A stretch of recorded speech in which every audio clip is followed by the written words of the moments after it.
चलिए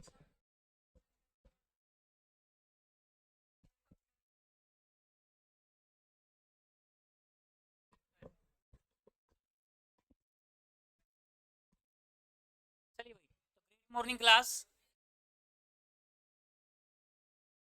चलिए भाई, स्टार्ट करते हैं हम हमारा स्टैटिक जीके का। ये हरियाणा की स्टैटिक जीके का पोर्शन स्टार्ट कर रहे हैं।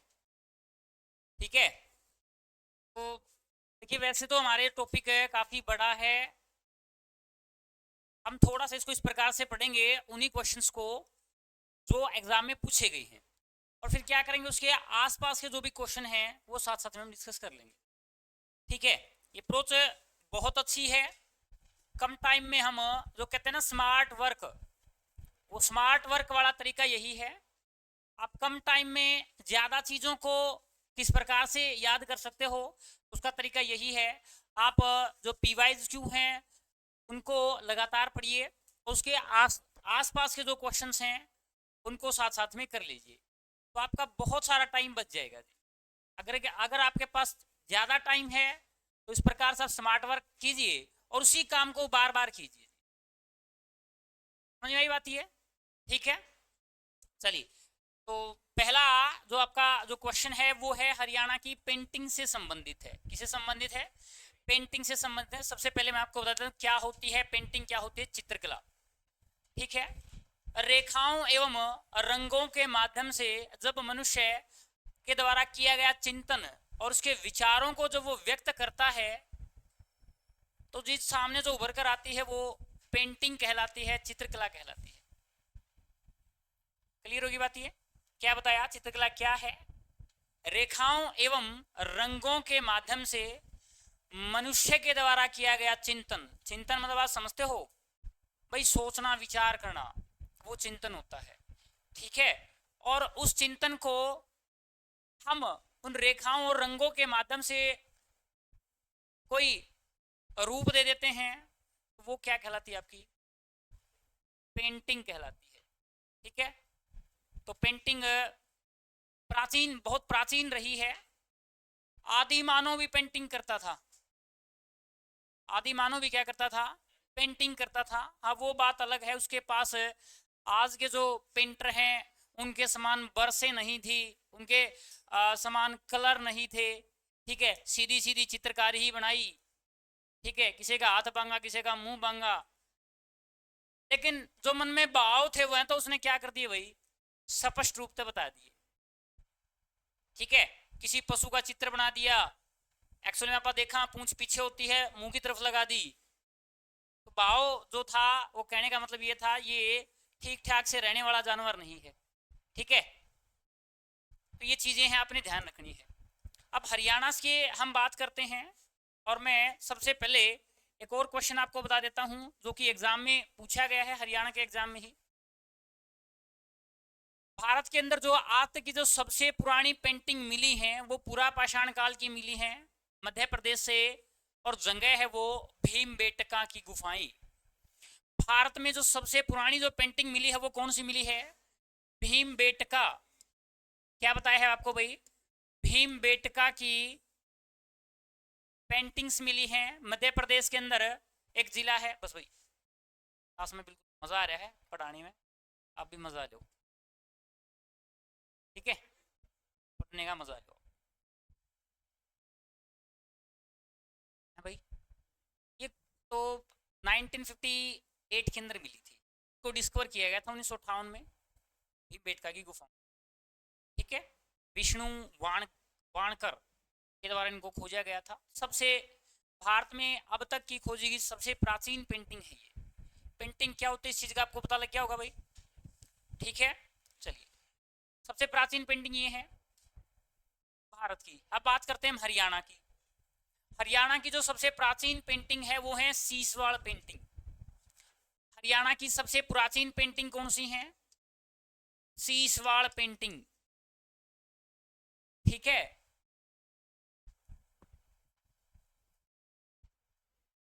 आपने देखा होगा मटकों के ऊपर जो लाल धूसर रंग होता है। ठीक है, लाल प्लस धूसर, धूसर का मतलब होता है ग्रे कलर। ठीक है, सलेटी रंग। तो वो जो पेंटिंग है वो हरियाणा की सबसे पुरानी पेंटिंग है, सीसवाड़ पेंटिंग। तो बताइए भाई, पहली बात आपको ये दोनों के दोनों क्वेश्चन क्लियर हो गए। हरियाणा में सबसे पुरानी पेंटिंग कौन सी है? सीसवाड़ पेंटिंग। और भारत के अंदर सबसे पुरानी पेंटिंग कौन सी है? भीमबेटका पेंटिंग। पेंटिंग क्या होती है इस चीज का भी आपको पता चल गया। अब हम क्वेश्चन के ऊपर आते हैं। क्वेश्चन है अस्थलबोर पेंटिंग। अस्थलबोर तो गांव का नाम है सर। अस्थलबोर क्या है? गांव का नाम है। ठीक है, तो ये कैसी पेंटिंग होगी? तो बताया जाएगा आपको। हरियाणा के अंदर एक विशेष प्रकार की पेंटिंग है। आपने देखा होगा मंदिरों की दीवारों पर कुछ जैसे कमल के फूल के फोटो होगे, कुछ पशु पक्षियों के फोटो होगे, देवी देवताओं के फोटो होगे। ठीक है, तो हरियाणा के अंदर इस प्रकार की पेंटिंग को कहा जाता है अस्थलबोर पेंटिंग। क्या कहा जाता है भाई? अस्थलबोर पेंटिंग कहा जाता है। मंदिरों की दीवारों पर आपने देखा होगा बड़ा सा सांप है, और वो सांप भाई किसके गढ़ में बैठा है? भगवान शिव के गढ़ में बैठा है। गंगा बहती हुई दिखा रखी है, भगवान विष्णु की फोटो बना रखी है। तो ये जो स्टाइल है, ये एक प्रकार का अस्थलबोर पेंटिंग का स्टाइल है।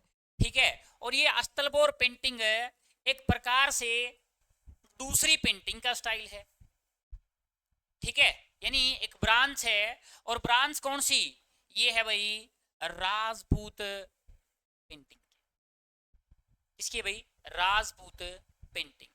अब राजपूत पेंटिंग के बारे में आपने क्या समझ रखनी है भाई? 17वीं 18वीं शताब्दी के समय राजस्थान के जितने भी रजवाड़े होते थे, ठीक है, उन राजाओं का इंटरेस्ट होता था पेंटिंग्स के अंदर। भाई क्या होता था भाई? उन राजाओं का इंटरेस्ट होता था पेंटिंग्स के अंदर, और वो अपने दरबार में कुछ चित्रकारियां वगैरह या फिर कुछ चित्रकारों को रखते थे, और जो वो पेंटिंग्स बनाते थे भगवाना की, ठीक है भाई, और पशु पक्षियों की पेंटिंग बनाते थे।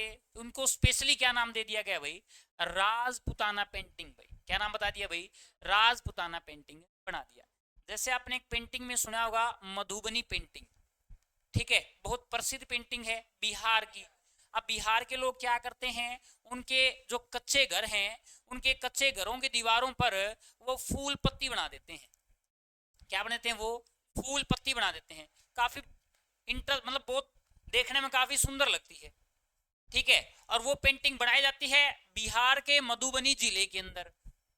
तो जिले के नाम पर वह पेंटिंग फेमस होगी भाई। क्या नाम टेक दिया भाई? मधुबनी पेंटिंग नाम टेक दिया। अब जैसे इसमें लिख रखा है एक पेंटिंग है जिसका क्या नाम है भाई? कांगड़ा पेंटिंग। अब कांगड़ा डिस्ट्रिक्ट आपने पता है कहां पर है? कहां पर है भाई? हिमाचल प्रदेश के अंदर है। अब हिमाचल प्रदेश के अंदर है तो वहां की ये पेंटिंग क्या है? ये पेंटिंग बहुत फेमस है, ये कांगड़ा पेंटिंग होगी। लेकिन क्वेश्चन क्या पूछा है कि भाई अस्थलबोर पेंटिंग से किस शैली की एक शाखा है? तो आपने क्या आंसर बताना है? राजपूत शैली की शाखा है। कांगड़ा हिमाचल प्रदेश की है। वैसे भारत के अलग अलग राज्यों की अलग अलग पेंटिंग है। जैसे कि पिथौरागढ़ पेंटिंग है, वो पिथौरागढ़ पेंटिंग कहाँ की है? गुजरात की बहुत फेमस पेंटिंग है। मधुबनी कहाँ की है? बिहार की बहुत प्रसिद्ध है भाई। कलमकारी कहाँ की है? आंध्र प्रदेश की बहुत प्रसिद्ध है। ठीक है, वर्ली पेंटिंग कहाँ की है? महाराष्ट्र की बहुत ज्यादा प्रसिद्ध है। समझ आई बात? ये तो ये पेंटिंग्स हैं। जैसे कालीघाट पेंटिंग, ये कलकत्ता की बहुत प्रसिद्ध पेंटिंग है। एक आपने वो सुनी होगी पेंटिंग है, दुनिया की सबसे महंगी पेंटिंग कौन सी है? मोनालिसा। सुनी आपने? किसके द्वारा बनाई गई थी वो? Leonardo da Vinci. सबसे महंगी पेंटिंग है वो। समझ में आएगी बात? ये चीज भी आपने ध्यान रखनी है। क्लियर होगी बात? ये तो इसका आंसर क्या रहेगा? बताइए भाई क्या रहेगा इसका आंसर? ठीक है, और उसके बाद आपने क्या लिखना है? जितने भी हरियाणा के अंदर मंदिर हैं, जैसे कि पंचकूला के अंदर है, पिंजौर के अंदर है भाई, कलायत के अंदर जो कपिल मुनि का मंदिर है, वहां इस पेंटिंग की आपको, इस पेंटिंग में बनी कुछ जो तस्वीरें हैं वो मिलेगी। अस्थलबोर जो मठ है, ठीक है, अस्थलबोर मठ के अंदर आपको पेंटिंग्स के बारे में, वहां इस पेंटिंग्स की आपको पेंटिंग मिलेंगी। समझ में आती है? ठीक है, तो समझ में आ गया क्वेश्चन? ये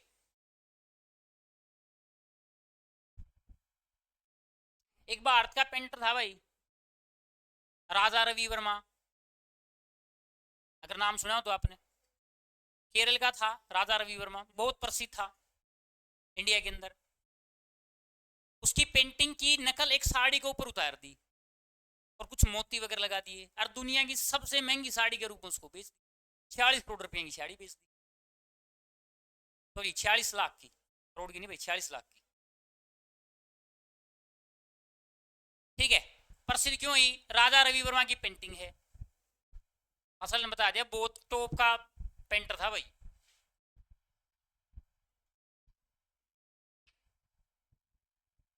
क्लियर होगी बात? ये काफी मतलब तो लिम्का वर्ल्ड रिकॉर्ड है उसमें, उस लिस्ट में उस साड़ी का वर्णन है। पके टोल लियो भाई आज, आप तो कौन तो आप जरूर टोलोगे।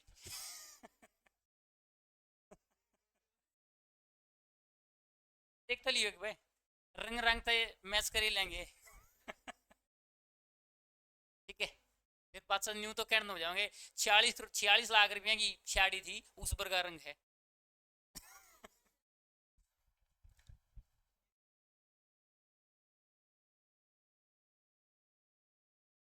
चलिए भाई नेक्स्ट। हरियाणा की लोक चित्रकला प्राय कहाँ कहाँ पर अंकित होती है? बताओ भाई, कई जगह आप आके देखा हुआ मूर्ति धर्मशाला है। धर्मशाला तो ज्यादातर कहां पर मिलेंगी? जहां पर मंदिर होंगे वहां पर धर्मशाला मिलेंगी। ठीक है, और कितने घूमने जाओगे तो वहां तो होटल मिलेंगे भाई, उन्हें थोड़ी नु कह देंगे भाई धर्मशाला है। अल्लाह खाली मान जाएगा, निको का चालो भाई धर्मशाला नहीं है ये। आप भी कब कहते हैं कई बार भाई धर्मशाला बना रखी है, कोई आ रहा है कोई जा रहा है। ठीक है, कई बार हो जाता है, या तो बच्चों को अगर मान ले बोलने नहीं कि भाई आप क्लास के बीच में मत आओ, या फिर क्लास में बीच में उठ के मत जाओ। ठीक है, वो बना देते हैं कि भाई अब धर्मशाला चल रही है, आओ बैठो। ठीक है, जिसको लेकर जाना है लेकर जाओ, ऐसे। तो क्या है, धर्मशाला की दीवारों पर जो आप पेंटिंग देखते हो वो भी कौन सी है? राजपूताना पेंटिंग है। कौन सी भाई? राजपूत शैली में पेंटिंग है। और पेंटिंग कौन सी होगी? स्थलबोर पेंटिंग होगी भाई। अच्छा, हरियाणा में एक पेंटिंग और भी करी जाती है, सांझी। क्या है वो? है तो पेंटिंग है, दीवार के ऊपर उपले से क्या कर लेते हैं? चित्र बनाते हैं, लड़की का चित्र बनाते हैं। ठीक है, नीचे बड़ी बड़ी और कुछ आकृति ऐसी बना देते हैं भाई, फिर उसने आंटी बिठा के छोड़ आए हैं। ये हमारा संस्कृति है, और ये संस्कृति जो काम आप बार बार करते हैं, जिस एरिया में बार बार वो काम किया जाता है, वो किसी न किसी नाम से प्रसिद्ध हो जाते हैं। सांझी पेंटिंग कहाँ की प्रसिद्ध है? अपने खासकर जो बांगर का क्षेत्र है। कौन सा क्षेत्र है भाई? बांगर का क्षेत्र, वहां पर बहुत ज्यादा प्रसिद्ध है। समझ में आई बात? या नरवाणा उच्चारण तो आगे जाओगे ना आप तो सांझी गलती है भाई। वह तो थोड़ा और भी सजाते हैं, कपास वगैरह वो लगा देते हैं, होता है ना ऐसा। चलिए, मंदिर की दीवारों पर आप इस प्रकार की पेंटिंग्स आपको देखने को मिलती है। घर के प्रवेश द्वार पर आपको ये पेंटिंग देखने को मिलती है। इसका मतलब क्या है? इसका आंसर क्या रहेगा भाई? ठीक है, कंडक्टर के पेपर में क्वेश्चन आया था भाई, समझ में आ गई बात? चलिए, अब क्वेश्चन आया कि भाई राजपूत जो शैली है उस चित्रकला का थीम क्या है? थीम का मतलब आधार क्या है, उसमें जो चित्र बनाए जाते हैं वो किस आधार पर बनाए जाते हैं? तो पहली तो बात ये है, ये माइथोलॉजी बेस्ड चित्र बनते हैं। दंत कथाओं के आधार पर जो चित्र हैं वो क्या हैं? बनाए जाते हैं। ठीक है, अब बहुत से ऐसे आपको विद्वान मिल जाएंगे जो कहेंगे कि भाई रामायण तो एक माइथोलॉजी बेस्ड एपिक है। दंत कथा पर आधारित क्या है? एक आपके लिए ग्रंथ है। महाभारत भी क्या है? उसी प्रकार से है। लेकिन कुछ के कहेंगे भाई हमने रिसर्च कर ली और रिसर्च में ये पाया कि महाभारत घटी थी। महाभारत की घटना क्या हुई थी? घटी थी। रामायण की घटना क्या हुई थी भाई? घटी थी। पापा ने इसके ऊपर ज्यादा बहस तो करनी नहीं। इब्न सानू कहे घटी थी, उसका तो हम भर लेंगे। इब्न सानू को कौन घटी, नाट जावांगे, बात खत्म भाई। अगर इस पे डिबेट करने तो आपा ने कुछ मिले है तो फिर आप हार ना करा। ठीक है, तो जैसा माहौल देखा उसी हिसाब से आपा ना भर ली भाई। तो रामायण है, रामायण है के आधार पर चित्रकलाएं जो बनी हैं वो भी राजपूताना शैली का विषय है। महाभारत यानी कृष्ण भगवान की फोटो बना दी तो कृष्ण भगवान किस टाइम पर थे? महाभारत के टाइम पर थे, वो भी बात आ गई भाई। अब महाभारत कालीन है तो भगवान कृष्ण का जीवन है तो ये भी आ गया इसके अंदर। समझ में आएगी बात? राम की फोटो भी बनाते हैं, बना रखी भाई। जब फोटो बना दी, पेंटिंग बना दी, ठीक है, उसकी मूर्ति बना दी, मूर्ति बना पेंटिंग आ गई, बात खत्म भाई। ये बाबा देखा, हाँ राम जो मंदिर है, राम मंदिर में जो फोटो बन रही है उसकी पेंटिंग साड़ियाँ लग रही है। समझ में आएगी बात? ये तो इसका आंसर क्या है? तो राजपूताना जो शैली है उस चित्रकला का विषय क्या रहा है? सभी रहे हैं। क्या रहे हैं? सभी। रामायण है, महाभारत है, भगवान कृष्ण का जीवन है, ये सभी राजपूताना शैली का विषय है। चलिए आगे देखिए भाई, नेक्स्ट क्वेश्चन आ गया, श्री कृष्ण संग्रहालय। कौन सा संग्रहालय भाई? अब आ गया भाई, संग्रहालय क्या होता है? म्यूजियम। क्या होता है भाई? म्यूजियम, जिसे हम कहते हैं अजायब घर। क्या बोलते हैं? अजायब घर। अब अजायब घर में क्या होता है? जो चीजें सामान्य रूप से देखने को नहीं मिलती वो या तो बहुत पुरानी है या तो बहुत क्या है, वो यूनिक है। तो उन चीजों का कलेक्शन एक प्रकार से क्या कहलाता है? म्यूजियम कहलाता है, संग्रहालय कहलाता है। अब वो म्यूजियम किसी भी चीज का हो सकता है। आप मुंबई के अंदर आरबीआई जाते हो तो वहां पर आपको जो इंडियन करेंसी के जो पुराने जो करेंसी के नोट हैं, सिक्के हैं, उनका आपको म्यूजियम मिलेगा। ठीक है, आप किसी बड़े से रेलवे स्टेशन के ऊपर जाते हो, वहां पर आपको रेलवे का म्यूजियम मिलेगा कि भी पुराने समय में ऐसी ऐसी रेलवे चलिया कर दी। ठीक है, जैसे हम हरियाणा के रेवाड़ी रेलवे स्टेशन पर चले जाएं तो वहां पर एक आज भी भाप से चलने वाला इंजन आपको देखने को मिलेगा। यानी वहां पर क्या बना रखा है? एक प्रकार से रेलवे संग्रहालय बना रखा है। सुल्तान मूवी देखी हो तो सुल्तान जब प्रैक्टिस करता है तो जिस इंजन के बराबर में भागा है वो कहाँ है? वो आज भी रेवाड़ी के अंदर, रेवाड़ी पे यानी जो रेलवे स्टेशन है वहां पर खड़ा है भाई। समझ में आई बात? ये तो म्यूजियम क्या हो गया? जो चीजें यूनिक हैं, उन यूनिक चीजों को जब हम कहीं एक स्थान पर उनकी प्रदर्शनी कर देते हैं तो क्या है? वो म्यूजियम हो जाता है। आप किसी भी किले के अंदर चले जाइए, पुरानी कोई किला है वहां पर चले जाइए, वहां पर आपको क्या मिलेंगी? पुरानी पुरानी चीजें मिलेंगी।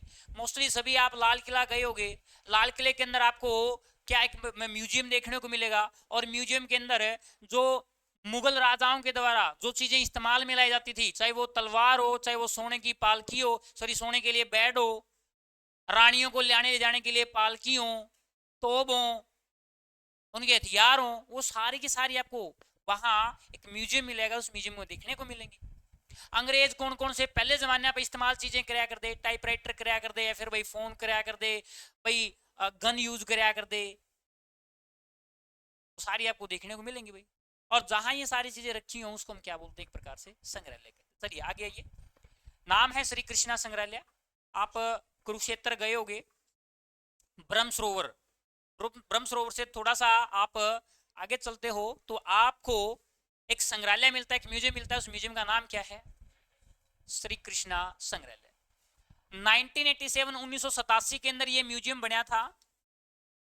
कब बना था ये? 1987 के अंदर म्यूजियम बना था।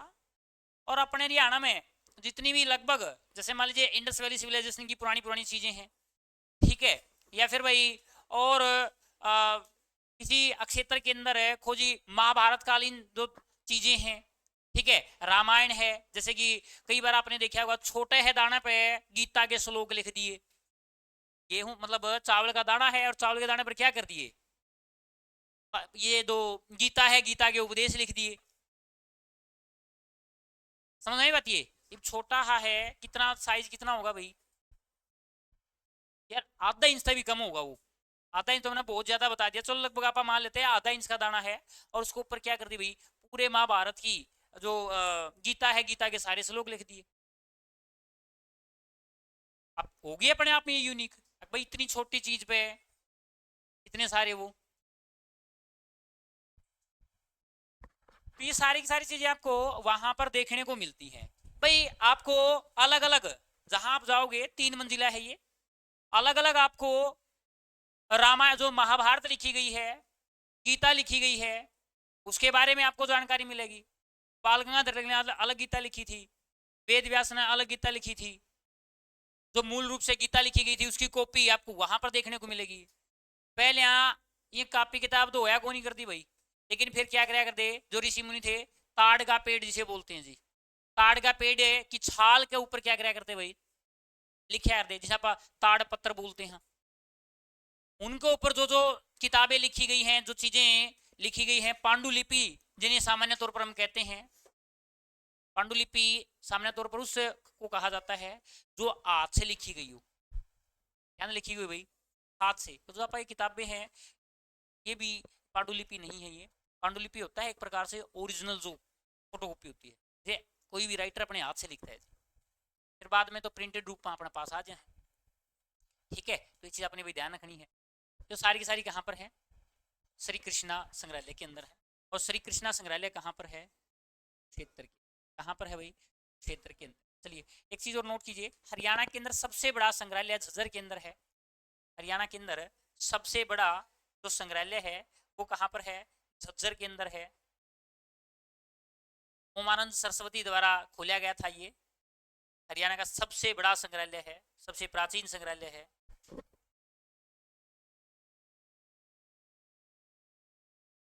स्वामी ओमानंद सरस्वती, ठीक है, किसके द्वारा भाई, स्वामी ओमानंद सरस्वती के द्वारा है झज्जर संग्रहालय, गुरुकुल झज्जर संग्रहालय। ठीक है, चलिए एक किताब बताइए मुझे, चलिए ट्राई कीजिए अगर आपको पता है तो। ये किताब लिखी मैंने,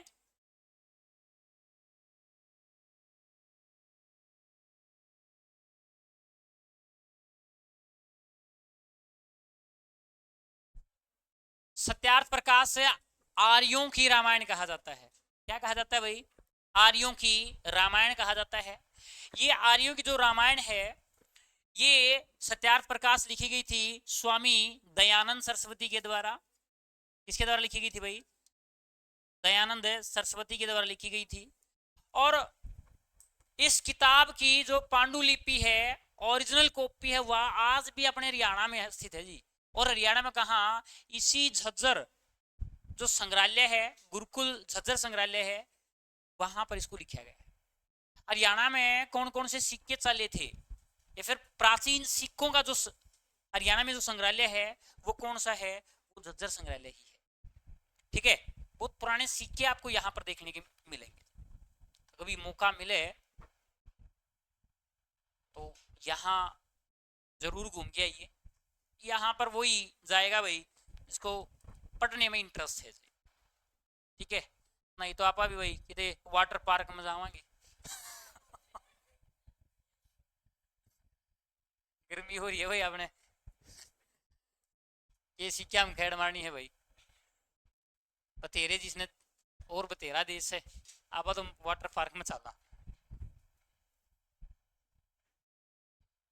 चलो कोई बात ना भाई, वहां भी जाइयो लेकिन यहाँ का भी मतलब देखो पढ़ने का शौक है। ठीक है, सभी के शौक अलग अलग होते हैं, समझ आई बात ये।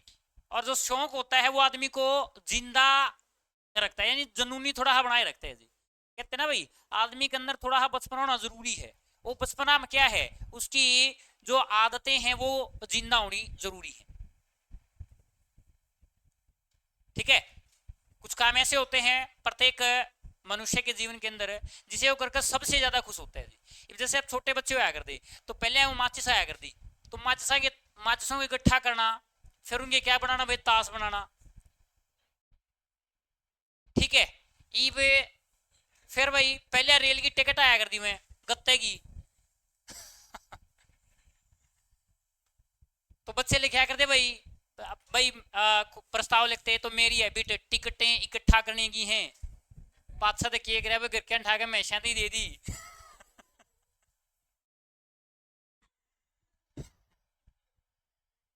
तो भाई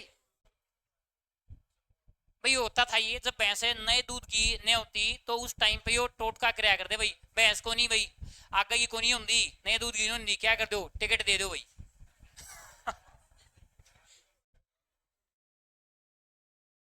चलिए, तो क्या है, ये जरूरी होती थी भाई चीजें। तो देखिए, मौका लगे तो जरूर आप यहां पर आप दौरा कीजिए। क्लियर होगी बात ये। और जाने का मजा अब भी है यंग एज में, ताकि आप कोई और नई चीजें आप कर सकें। ठीक है, जो ये पुराने जो सिक्के हैं इनका एक प्रकार से ट्रेडिंग भी होती है, और जो विदेशी लोग आते हैं वो बहुत पैसे देकर इनको खरीद लेते हैं। अब सामान्य तौर पर मुझे एक बात बताइए, एक सिक्का है जो कि बना था 1913 के अंदर, या फिर एक सिक्का है वो बना है थोड़ा सा और बैक में, मान लीजिए आप 1857 या फिर इस टाइम पर बना है। अब वो सिक्का आपको मिल, यानी आपके पास है वो सिक्का। अब जिसको ये हैबिट है सिक्के कलेक्ट करने की, वो क्या करता है, वो कहता है कि भी मैं आपको इतने पैसे लग दे दूंगा, आप इसको क्या करो मुझे दे दो। तो ये सिर्फ ऐसा पागलपन कौन आपस सोचता है, तो मूर्ख है। इसकी वैल्यू है कि मैं नहीं, मारा घर आता हूँ पड़ा था कून में यू, मैंने पा गया, मैंने टेक दिया ठाक ने। इबियो नुगा भाई इतना इस एक सिक्के के 50,000 रुपये दे दूंगा, या फिर भाई और फालतू भी दे दूंगा मैं।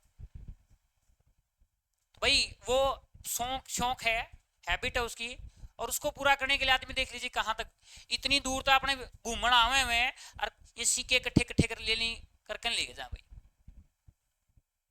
समझ में बात ये, तो ये चीजें भी आपने ध्यान रखनी है। चलिए, एक हरियाणा के अंदर संग्रहालय पानीपत के अंदर है। हरियाणा के अंदर संग्रहालय कहां पर है, पानीपत। वार मेमोरियल, ठीक है, हरियाणा के किस जिले में वार मेमोरियल संग्रहालय है, ठीक है, तो वो कहां पर है, पानीपत के अंदर है भाई। कहां पर है वो, पानीपत के अंदर है।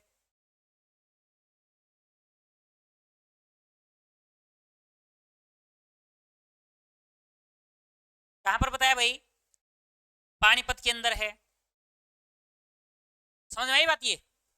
चलिए, रोहतक और फरीदाबाद में कोई संग्रहालय नहीं है, ठीक है। चलिए आगे देखते हैं। ले भाई, ये क्वेश्चन कई बार एग्जाम में घूम लिया,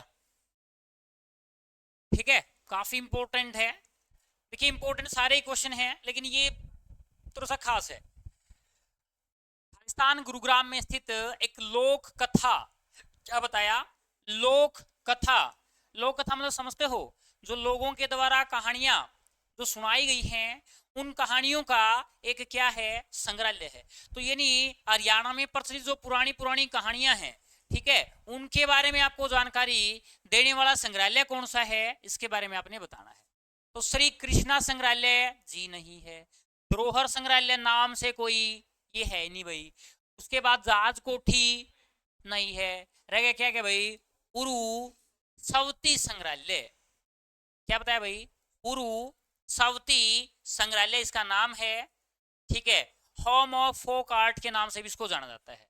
इसके नाम से home of, home of folk art, folk art भाई, ठीक है। तो होम ऑफ फोक का मतलब यही है, लोक कथा संग्रहालय। क्या है, लोक कथा संग्रहालय। बेस्ट एग्जाम्पल के साथ साथ ये चीजें आपको देखने को मिली।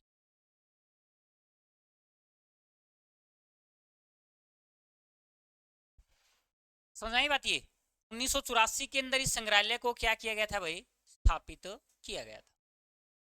1984 के अंदर इस संग्रहालय को क्या किया गया था, स्थापित किया था, ठीक है। इस संग्रहालय के अंदर आपको जनजातीय जो जनजातियां जो चीजें इस्तेमाल करती हैं, या जो अब प्रचलन से बाहर हो चुकी हैं, वो चीजें आपको सामान्य तौर पर यहाँ देखने को मिलती हैं। क्लियर होगी बात ये। जैसे आपने एक कार्यक्रम सुना होगा, कुरुक्षेत्र यूनिवर्सिटी के द्वारा आयोजित कराया जाता है रत्नावली फेस्टिवल। क्या आयोजित कराया जाता है भाई, रत्नावली फेस्टिवल। अब रत्नावली फेस्टिवल में क्या है, जो चीजें प्रचलन से बाहर हो चुकी हैं, उन्हीं चीजों को वहां पर क्या किया जाता है भाई, दिखाया जाता है, ठीक है। भाई जो पुराने पहले अपनी जो दादी और घाघरे पहनया कर दी, ठीक है, कुर्ता और घाघरा पहनया कर दी, चुंदड़ी वगैरह उड़िया कर दी, उनका जो पहनावा है वो आपने कहां पर देखने को मिलेगा भाई? वहां पर देखने को मिलेगा। ठीक है, हालांकि अब तो चीजें बिल्कुल खत्म होगी। अब तो भाई जींस भी पहने बिल्कुल नैरो, या फिर भाई पजामे है आगे, क्या बोल रहा हूँ भाई। तो अब तो चलिए गया भाई। और कहने की बात ये है, अब तो वो चीजें होवे भी नहीं जी। अब वो जो कहते हैं ना 52 गज का दामन कितना होया करता भाई, इतना भारी होया करता, दामन पैर लिया तो एक गिलेट चलानी भी चाहिए, फिर पैरे पास तो टंगे ना उठे, रियलिटी है ये। और उस टाइम पे मैं पहन के पानी ले आया कर दी।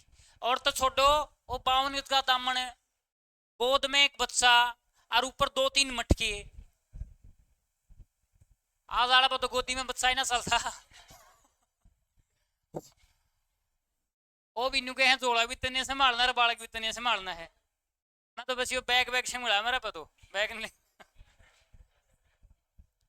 तो तभी तो कह रहा हूं भाई, फायदा जब है जब नौकरी लाग जाओ, एक अपनी ठीक गाड़ी हो जाएगी, वो बैग बुक सारा सब पूछे, ठीक है। नहीं तो पाछा पाछा अपना चलना पड़ेगा, जो गेलिया कुली ले रही है।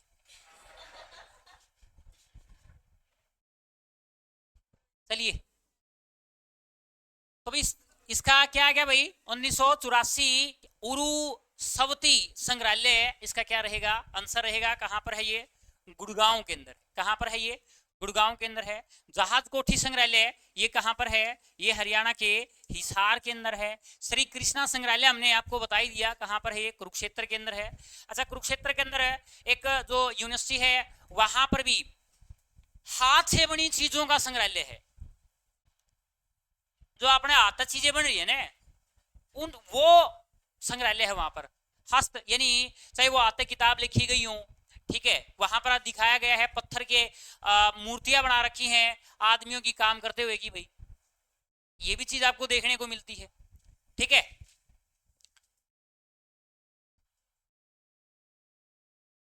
चलिए नेक्स्ट देखिए भाई, हरियाणा के रेवाड़ी रेलवे धरोहर संग्रहालय में विश्व की सबसे पुरानी आज भी चालू स्टीम लोकोमोटिव है, जिसे खालिस्तान कहते हैं। भाई देखिए, इंडिया के अंदर जो सबसे पहली ट्रेन चली थी, स्टीम से चलने वाली ट्रेन, 16 अप्रैल 1853 को, उसका नाम था फेरी क्वीन, सॉरी ब्लैक ब्यूटी था। क्या नाम था? ब्लैक ब्यूटी, ठीक है। और उसके बाद फिर जो चली थी उसका नाम था फेरी क्वीन चली थी। तो वो फेरी क्वीन इंजन था भाई, डब्बे आज भी 6 बने हैं, पहले भी 6 बने कर दे, ठीक है। मैन आया था इंजन का रोल, तो वो इंजन आज भी है भाप से चलने वाला। और वो कौन सा इंजन है भाई? फेरी क्वीन। और कहां पर है रेलवे धरोहर संग्रहालय? रेवाड़ी के अंदर। क्वेश्चन से ही आंसर मिल गया अपन है। हरियाणा के अंदर रेलवे का एकमात्र संग्रहालय कहां पर है? तो कहां पर है? रेवाड़ी के अंदर है। और वहां पर कौन सा इंजन है भाई? फेरी क्वीन है, ठीक है। और ये हिमालयन क्वीन, ये तो छोटी जो टॉय ट्रेन है उनको उनका नाम है ये, ठीक है। हिमालय शिमला कालका एक्सप्रेस वही ट्रेन है भाई, चल 10 किलोमीटर की, नाम पासा एक्सप्रेस के रखे हैं, 10 से 12 किलोमीटर की स्पीड में चलती है भाई, टॉय ट्रेन बोलते हैं जिसको, ठीक है भाई। ये क्वेश्चन पूछा गया था रेलवे। हरियाणा के दुर्ग एवं महल, तो सीधी सीधी बात है, फिरोज शाह कोटलैनी, फिरोज शाह तुगलक का नाम आते ही तो ध्यान कहां पर जाना चाहिए? सिर्फ 2 जिलों के ऊपर, या तो हिसार या तो फिर फतेहाबाद। एक पेपर में क्वेश्चन आया कि भाई फिरोज शाह तुगलक ने कौन सा शहर बसाया था, ठीक है। एक ऑप्शन हिसार था, एक ऑप्शन फतेहाबाद था, एक ऑप्शन है गोवाना था, और एक ऑप्शन टोहाना था भाई। अब देखिए भाई, फिरोज शाह तुगलक के द्वारा बसाया गया शहर कौन सा था? तो देखिए, अब जो हिसार वाले हैं वो थोड़ा सा चेंज कर लीजिए क्वेश्चन को, आंसर को। इसका आंसर सही क्या माना गया है? फतेहाबाद। भाई हिसार तो पहले भी था, फिरोज शाह तुगलक से पहले भी था, खत्म हो लिया था, दोबारा बसाया था इसने तो। लेकिन पहले यहाँ जगरताल यही शहर का नया कौन सा बसाया था? फतेहाबाद। ठीक है, लेकिन जो लोकप्रिय शहर था फतेह यानी फिरोज शाह तुगलक का, वो कौन सा था भाई? इसका मन कहां पर लगता था? हिसार के अंदर लगता था भाई। ठीक है, कहां पर लगता था भाई? हिसार। और हिसार में भी एक जगह थी जिसका क्या नाम था भाई? गुजरी महल। ठीक है, वहां पर ये मतलब जाग ज्यादा खुश होता था। समझ में आई बात? तो आंसर क्या रहेगा इसका भाई? हिसार। तो 1354 में क्या बनाया था? एक किला बनवाया था। इस किले के 4 गेट थे भाई। कितने गेट थे? 4 गेट। ठीक है, पहला दिल्ली गेट, दूसरा मोरी गेट, तीसरा तलाकी गेट और चौथा नागौरी गेट। समझ में आई बात ये? ठीक है, फतेहाबाद इसने नया शहर बसाया था अपने बेटे के होने की खुशी में। क्या होने की खुशी में भाई? बेटे के होने की खुशी में क्या बसाया था भाई? नया शहर। जहां पे फतेहाबाद आज है बताया जाता है, वहीं पर फिरोज शाह तुगलक का लड़का होया था। ठीक है, जिसका नाम क्या रखा था भाई? फतेह खां रखा था। ठीक है, और नाम दे दिया भाई, एक्चुअल में तो नाम तो नहीं दे दिया, अगर भाई मेरा छोरा होया है एक तो फतेहाबाद बसा दिया। फिर इसका मतलब फिर राजा सोचा, राजा इतना में तो कांसी है भाई अपने बेटे के लिए, मतलब इतना वो करे, तो फिर इसने क्या किया? चेंज कर दिया प्रोग्राम। ने बोला भाई मेरा भाई की याद में, और इसका भाई कौन सा था? मोहम्मद शाह तुगलक, कि भाई उसकी याद में मैं 300 शहर बसाऊंगा। कितने शहर बसाऊंगा? 300 शहर। तो सबसे जो फेमस शहर थे ने, वो हरियाणा का हिसार था, दिल्ली का फिरोज शाह कोटला, नाम सुना होगा आपने फिरोज शाह कोटला का तो। ठीक है, एक उत्तर प्रदेश में जौनपुर है।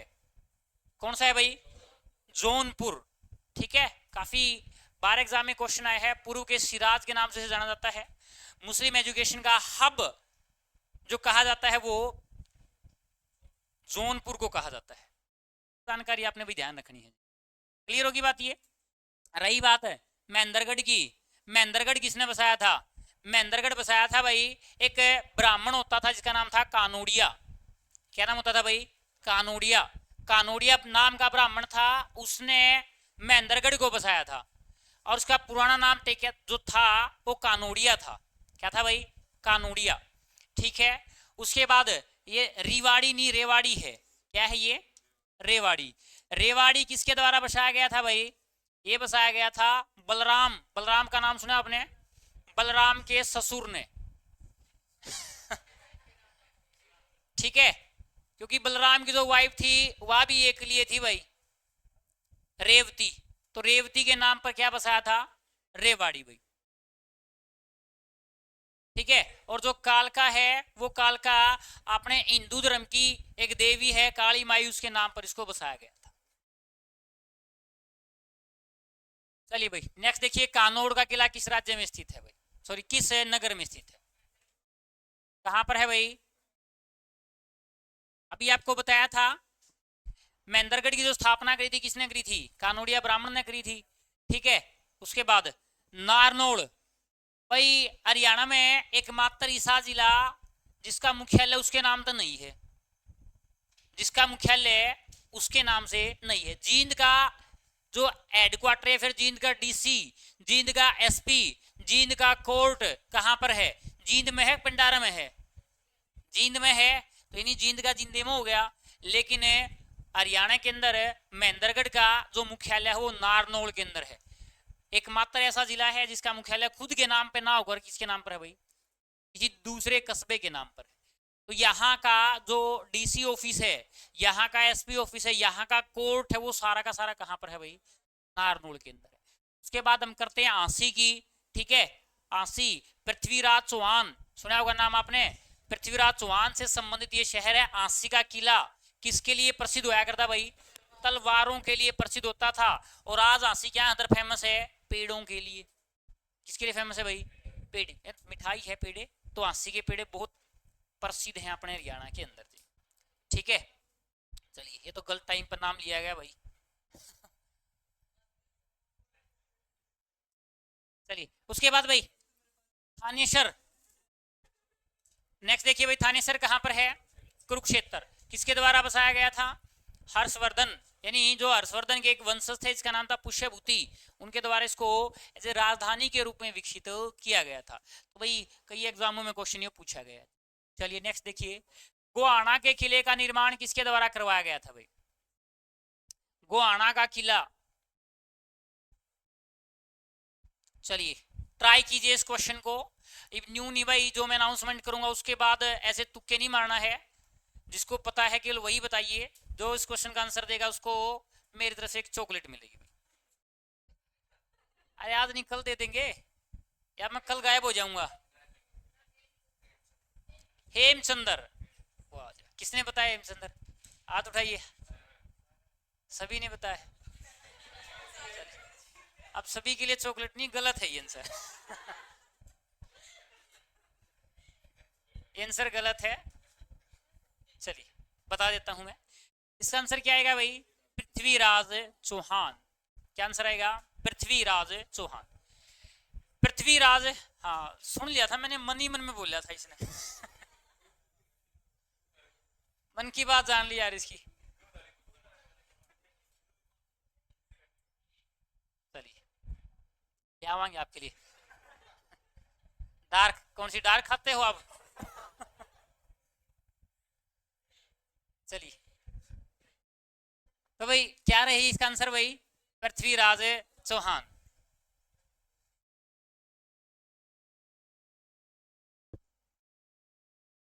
भाई आप हिमांशु का तो वैसे नाम ले रहे हो, हिमांशु ने तो पहले इन्हों कह दिया था जी, मैं तो ज्यादा ना लेके खा लूंगा जी। मैं क्वेश्चन का आंसर नहीं दूंगा भाई, फिर क्वेश्चन का आंसर तो देते ही हैं। चलो कोई ना, नेक्स्ट बताओ, फिर बड़े वाली देंगे।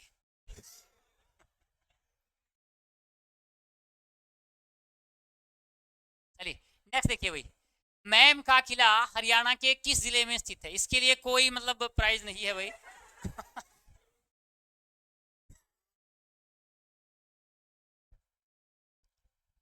रोहतक के अंदर है भाई। कहां पर है? रोहतक के अंदर है। नहीं भाई, वो क्वेश्चन था, और आगे भी हम ऐसी मतलब क्वेश्चन वो करेंगे, और जो फिर ना आपको वो चॉकलेट खिलाएंगे जो इंडिया के अंदर सबसे महंगी आती है। अरे आती है भाई, वो क्या बोलते उसको, मिस्टर फीस्ट वाली है। आप फीस्ट वाली, अच्छा बीस्ट, मिस्टर बीस्ट वाली, बीस्ट वाली। चलिए देखिए, मिस्टर बीट्स जो बीट्स वाली है, सबसे ज्यादा फॉलोवर हैं दुनिया में यूट्यूब पर उसके, ठीक है, 3.94 मिलियन फॉलोवर हैं उसके। चलिए, और सबसे महंगी भी वही आती है भाई, 900 950 के आसपास स्टार्ट होती है वो चॉकलेट, उससे स्टार्टिंग है वो। चलिए मौका देंगे आपने भाई। तो मैम का किला बताइए हरियाणा के किस जिले में स्थित है? रोहतक में है। मैम का किला, और मैम का किला के बराबर में है मैम की बावड़ी। क्या की बावड़ी भाई? और मैम की बावड़ी किसने स्टार्ट, यानी किसने बनवाई थी भाई? शाहजहां ने बनवाई थी। किसने बनवाई थी? शाहजहां के द्वारा इसको बनवाया गया था। और एक्चुअल में जो बावड़ी जो शब्द है, वो बावड़ी कुएं से संबंधित एक वर्ड है जी। अब एक्चुअल में आप देखते हैं यहाँ जो कुआ होता है, कुआ क्या है? सिंपल कुआ भाई, रस्सी, जो रस्सी और बाल्टी डाली और क्या कर लिया भाई, पानी हमने। लेकिन बावड़ी क्या होती है? सीढ़ियों वाला कुआ होता है। क्या होता है भाई? सीढ़ियों वाला कुआ। इसको बाव भी बोलते हैं। क्या बोलते हैं? बाव। ठीक है, हमारे जो इंडियन करेंसी है, उस इंडियन करेंसी के 100 रुपए के नोट पर क्या है? रानी की बाव है। किसकी फोटो है भाई? रानी की बाव। ठीक है भाई, चलिए उठाइए वो चॉकलेट, जीत के बोल दो उनको, आप चॉकलेट जीत गए मैडम।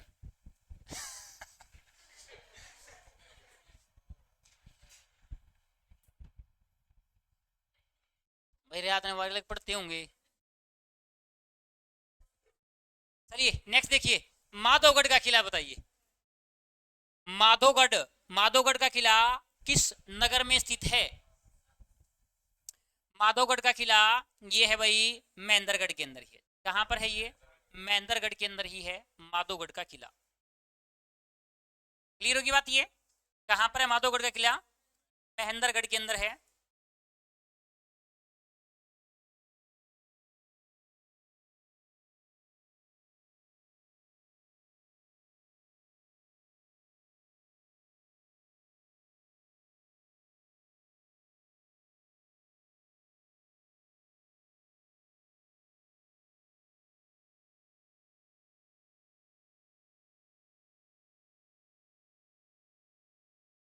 चलिए भाई, एक और चीज देखिए, इस माधोगढ़ के किले का जो निर्माण करवाया गया था, राजस्थान का एक राजा होता था सवाई माधो सिंह। क्या होता था भाई? माधो सिंह। माधो सिंह के द्वारा करवाया गया था। चलिए नेक्स्ट क्वेश्चन देखिए भाई, क्या है और जल्दी से इसका आंसर बताइए मुझे।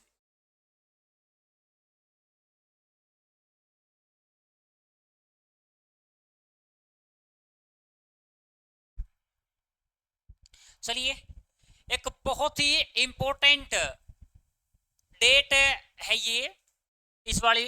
इस दिन भारत के अंदर, फिर भारत की राजधानी के अंदर बहुत बड़ा कत्लेआम हुआ था।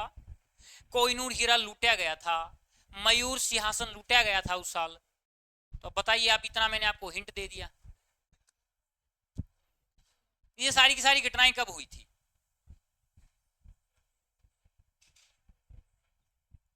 59 में हुई थी। पानीपत का तीसरा युद्ध भाई। कौन सा युद्ध भाई? पानीपत का, सॉरी, करनाल का तीसरा युद्ध, जिसे हम जर्नी जानते हैं 1739 है। और 1739 में जिस साल युद्ध हुआ था, बल्लभगढ़ जो रहा है वो नाहर सिंह राजा से जुड़ा हुआ एक शहर रहा है। नाहर सिंह हमने बहुत सुना है, ऐसे राजा थे 1857 क्रांति में जिन्होंने भाग लिया था, और जिस दिन उनका जन्मदिन था उसी दिन इनको अंग्रेजों ने फांसी पर लटकाने का काम किया था। ठीक है, बल्लभगढ़ का राजा होता था नाहर सिंह। राजा नाहर सिंह स्टेडियम कहां पर है? आज भी बल्लभगढ़ यानी फरीदाबाद के अंदर है। वर्तमान में बल्लभगढ़ को हम बलरामगढ़ के नाम से जानते हैं। और बलरामगढ़ में राज करते थे नाहर सिंह के पूर्वज। इसके पूर्वज करते थे भाई? नाहर सिंह के पूर्वज। और नाहर सिंह के पूर्वजों ने यहाँ पर क्या बनाया? एक किला बनवाया, और बाद में इस जगह का नाम भी क्या पड़ गया भाई? बल्लभगढ़ पड़ गया। क्या पड़ गया भाई? बल्लभगढ़। और बल्लभगढ़ का फिर हरियाणा सरकार ने नाम बदल कर क्या रख दिया भाई? बलरामगढ़ रख दिया। क्या रख दिया? बलरामगढ़। अब बलरामगढ़ रख दिया। बलरामगढ़ ये नेशनल हाईवे नंबर 44 पर स्थित शहर है। कौन से नेशनल हाईवे भाई? नेशनल हाईवे नंबर 44 पर स्थित है। और किसके लिए प्रसिद्ध है? ये प्रसिद्ध है टायरों के उत्पादन के लिए। किसके उत्पादन के लिए भाई? टायरों के उत्पादन के लिए। इंडिया के अंदर जो सबसे ज्यादा टायरों का निर्माण करती है कंपनी, उसका नाम है गुडियर। कौन सी कंपनी है भाई? गुडियर। तो गुडियर का जो प्लांट है वो हरियाणा में कहां पर है? बलरामगढ़ के अंदर है। ठीक है, वैसे दुनिया के अंदर है छोटा सा देश है जापान, जो सबसे ज्यादा टायर बनाता है जी। एक आपने नाम सुना होगा ना, ब्रिजस्टोन है, ब्रिजस्टोन कंपनी है, तो सबसे ज्यादा टायरों का उत्पादन करती है। चलिए आगे जानकारी आपने क्या रखनी है याद? 1739 में हरियाणा के करनाल के अंदर करनाल का तीसरा युद्ध होता है, और जिसमें ईरान का नेपोलियन नादिर शाह, ईरान का नेपोलियन नादिर शाह आक्रमण करता है। और किसके साथ लड़ाई होती है? दिल्ली के मुगल बादशाह, जिसका नाम था भाई मोहम्मद शाह रंगीला। क्या नाम था? मोहम्मद शाह रंगीला। ठीक है, अब स्टार्टिंग ये थी, मोहम्मद शाह रंगीला ने इसको एक प्रकार से एक सुपारी दी थी। क्या दी थी भाई? फलाना फलाना आदमी हो मारना है। उन्होंने बोला ठीक है भाई मार देंगे। बोला मरने के फायदा है, अख्तर ने दूंगा 1 करोड़ रुपया। क्या दूंगा तने भाई? 1 करोड़ रुपया। इसने वो मार दिया आदमी। मैंने बोला रुपये पीछे दे भाई। बोले भाई पीछे तो कौन? तो फिर क्या राजा है भाई? फिर इसका एक सेनापति हुआ करता इससे का। बोला दिल्ली के ऊपर चढ़ाई कर दे। और बताया जाता है कि इसने भाई उस टाइम दिल्ली से 70 लाख रुपए लूटे थे। कोहिनूर हीरा, मयूर सिंहासन और जो फेमस सी चीज थी वो अपने साथ कहां पर ले गया था, ये ईरान में ले गया था। उसी साल की घटना है जिस साल ये बल्लभगढ़ का किला। भाई चीजें समझ में आ रही हैं? ठीक है, कर लोगे ना इसको? चलिए एक क्वेश्चन और कर लिया। चलिए आगे बताइए मुझे, असीगढ़ किला हरियाणा में कहां पर स्थित है? भाई आसी का पुराना नाम क्या था? असीरगढ़ था। क्या नाम था भाई? असीरगढ़। आसी भी बोल देते हैं इसको, भी क्या बोल देते हैं? आसी भी क्या देते हैं। हरियाणा में लगभग सारी जगह पे आप देखोगे, बहादुरगढ़ के अंदर जो बहादुरगढ़ का पुराना नाम था सरफाबाद नाम था। क्या नाम था? सरफाबाद नाम था। अग्रोहा का अगरोध का क्या नाम था भाई? अगरोध का। सिरसा का शीरिश का क्या नाम था भाई? सिरिश का था। ठीक है, और आसी का पुराना नाम क्या था भाई? असीगढ़। पृथ्वीराज चौहान के द्वारा ये बनाया गया था किला। और अभी थोड़ी देर पहले मैंने आपको बताया किसके लिए प्रसिद्ध था, ये तलवारों के लिए प्रसिद्ध था। ये भी एक क्वेश्चन एग्जाम में पूछा गया है। उसके बाद नेक्स्ट देखिए, महाराजा तेज सिंह। क्या क्या भाई? महाराजा तेज सिंह का महल कौन सी शैली में बनाया गया था? ये देखो नाम से किसा लागे है, यो राजपूत लागे है। क्या लागे है? राजपूत। तो राजपूत मुगल शैली में तो अपने मंदिर, ये जो मकान बनवाया कौन कर दे? ये कौन शैली बनवाया कर दे भाई? राजपूत चित्रकारी में। ये भी लिख लीजिए, हरियाणा का गुड़गांव और गुड़गांव का मरीपुर। गुड़गांव का कौन सा भाई? मरीपुर। मरीपुर में महाराजा तेज सिंह का महल है। इसका नाम है भाई महाराजा तेज सिंह। नाम क्या बताया? मरीपुर। क्या नाम बताया भाई? मरीपुर। कहां पर है ये? गुरुग्राम। कहां पर है? गुरुग्राम। ठीक है, गुरुग्राम के अंदर है। एक और प्रसिद्ध महल है जिसका नाम है बेगम शमरू का महल। इसका नाम भाई? बेगम शमरू का महल। बेगम शमरू का महल। ये आपने सुना होगा, भारत में पहली महिला शासिका कौन बनी थी? कौन बनी थी भाई? रजिया सुल्तान। अब एक और क्वेश्चन याद करो, भारत के अंदर पहली क्रिश्चियन महिला शासिका भाई, क्या बताया? भारत की पहली क्रिश्चियन महिला शासिका वो कौन थी? बेगम समरू थी। कौन थी भाई? बेगम समरू। मेरठ के पास इसकी रियासत होती थी। ठीक है, आपने नाम सुना होगा, अभी आया था जॉर्ज थॉमस का। सुना नाम? जॉर्ज थॉमस किसके यहां पर नौकरी करता था? बेगम समरू के यहां पर नौकरी करता था। तो मतलब वो ये वहां की शासिका थी।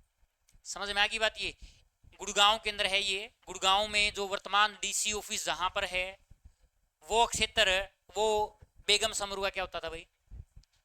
महल, यानी इसका क्षेत्र होता था। समझ में आ गई भी बात ये? ठीक है भाई, कर लोगे ना इसको आप? तो आज के लिए हम यहीं तक करते हैं जी, बाकी का हम पढ़ेंगे नेक्स्ट क्लास में। समाप्त।